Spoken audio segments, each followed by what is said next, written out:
ನಮಸ್ಕಾರ ಸ್ನೇಹಿತರೆ ಸಿಬಿಲ್ ಸ್ಕೋರ್ಗಳಿಗೆ ಸಂಬಂಧಪಟ್ಟಂತೆ ಆಗಸ್ಟ್ 1ನೇ ತಾರೀಕಿನಿಂದ ದೇಶಾದ್ಯಂತ ಹೊಸ ನಿಯಮ ಜಾರಿಗೆ ಬರುತ್ತಿದೆ. ಕಡಿಮೆ ಸಿಬಿಲ್ ಸ್ಕೋರ್ ಅನ್ನು ಹೊಂದಿರುವವರಿಗಾಗಿ ಈಗ ಭಾರತೀಯ ರಿಸರ್ವ್ ಬ್ಯಾಂಕ್ ಹೊಸ ನಿಯಮವನ್ನು ಜಾರಿಗೆ ತರಲು ಮುಂದಾಗಿದೆ. ಆಗಸ್ಟ್ 1ನೇ ತಾರೀಕಿನಿಂದ ದೇಶಾದ್ಯಂತ ಜಾರಿಗೆ ಬರುತ್ತಿರುವ ಹೊಸ ಸಿಬಿಲ್ ಸ್ಕೋರ್ ನಿಯಮದ ಪ್ರಕಾರ ಕಡಿಮೆ ಸಿಬಿಲ್ ಸ್ಕೋರ್ ಅನ್ನು ಹೊಂದಿರುವವರು ಕೂಡ ಸಾಲವನ್ನು ಪಡೆದುಕೊಳ್ಳಬಹುದು. ಹಣಕಾಸಿನ ಒಳಹರಿವುಗಳನ್ನು ಉತ್ತೇಜನ ಮಾಡುವ ಉದ್ದೇಶದಿಂದ ಭಾರತೀಯ ರಿಸರ್ವ್ ಬ್ಯಾಂಕ್ ಈಗ ಹೊಸ ನಿಯಮವನ್ನು ಜಾರಿಗೆ ತರಲು ಸಿದ್ಧತೆಯನ್ನು ಮಾಡಿಕೊಂಡಿದೆ. ಹಾಗಾದರೆ ಆಗಸ್ಟ್ 1ನೇ ತಾರೀಕಿನಿಂದ ಸಿಬಿಲ್ ಸ್ಕೋರ್ಗಳಿಗೆ ಸಂಬಂಧಪಟ್ಟಂತೆ ದೇಶಾದ್ಯಂತ ಜಾರಿಗೆ ಬರುತ್ತಿರುವ ಹೊಸ ನಿಯಮ ಏನು ಅನ್ನೋದರ ಬಗ್ಗೆ ಸಂಪೂರ್ಣ ಮಾಹಿತಿಯನ್ನು ಈ ವಿಡಿಯೋದಲ್ಲಿ ನಾವು ನಿಮಗೆ ತಿಳಿಸಿಕೊಡ್ತೀವಿ. ಅದಕ್ಕೂ ಮುನ್ನ ನೀವಿನ್ನು ವಿಡಿಯೋನ ಲೈಕ್ ಮಾಡಿಲ್ಲ ಅಂದರೆ ಈಗಲೇ ಲೈಕ್ ಮಾಡಿ ಮತ್ತು ನಿಮ್ಮ ಸಿಬಿಲ್ ಸ್ಕೋರ್ ಎಷ್ಟಿದೆ ಅಂತ ನಮಗೆ ಕಮೆಂಟ್ ಮಾಡಿ. ಹೌದು ಸ್ನೇಹಿತರೆ, ಕಡಿಮೆ ಸಿಬಿಲ್ ಸ್ಕೋರ್ಗಳನ್ನು ಆಧರಿಸಿ ಸಾಲವನ್ನು ತಿರಸ್ಕಾರ ಮಾಡದಂತೆ ಮತ್ತು ಹಣಕಾಸು ಉದ್ಯಮಗಳನ್ನು ಗಣನೆಗೆ ತೆಗೆದುಕೊಳ್ಳುವಂತೆ ಈಗ ಭಾರತೀಯ ರಿಸರ್ವ್ ಬ್ಯಾಂಕ್ ಎಲ್ಲ ಬ್ಯಾಂಕುಗಳಿಗೆ ಆದೇಶವನ್ನು ಹೊರಡಿಸಿದೆ. ಸಿಬಿಲ್ ಸ್ಕೋರ್ ಕಡಿಮೆ ಇದೆ ಅನ್ನೋ ಕಾರಣಕ್ಕೆ ಯಾವುದೇ ಸಾಲವನ್ನು ತಿರಸ್ಕಾರ ಮಾಡಬಾರದು. ಒಬ್ಬ ವ್ಯಕ್ತಿಯ ಉದ್ಯಮವನ್ನು ಗಣನೆಗೆ ತೆಗೆದುಕೊಂಡು ಸಾಲವನ್ನು ಮಂಜೂರು ಮಾಡಬೇಕು ಅಂತ ಈಗ ಭಾರತೀಯ ರಿಸರ್ವ್ ಬ್ಯಾಂಕ್ ಆದೇಶವನ್ನು ಹೊರಡಿಸಿದೆ.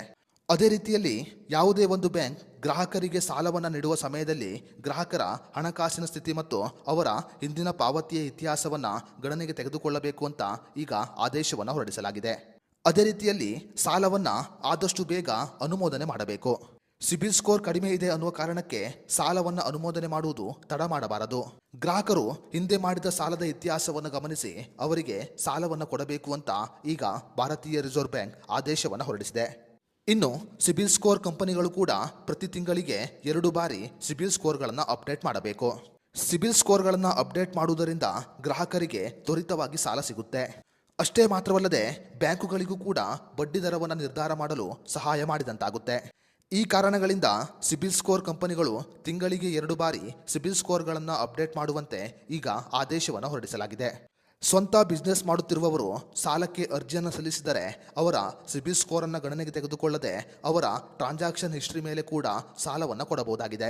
ಯಾವುದೇ ಒಂದು ಬ್ಯಾಂಕ್ ಗ್ರಾಹಕರಿಗೆ ಸಾಲವನ್ನು ನೀಡುವ ಸಮಯದಲ್ಲಿ ಸಾಲದ ಬಡ್ಡಿದರ ಮತ್ತು ತಿಂಗಳ EMI ಬಗ್ಗೆ ಸರಿಯಾದ ಮಾಹಿತಿಯನ್ನು ಕೊಡಬೇಕು. ತಿಂಗಳ EMI ಪಾವತಿ ಮಾಡದಿದ್ದರೆ ಅವರಿಗೆ 90 ದಿನಗಳ ಕಾಲಾವಕಾಶವನ್ನು ಕೊಡಬೇಕು. 3 ತಿಂಗಳ EMI ಮಿಸ್ ಮಾಡಿದರೆ ಅವರಿಗೆ ನೋಟಿಸ್ ಮೂಲಕ ಎಚ್ಚರಿಕೆಯನ್ನು ಕೊಡಬೇಕು.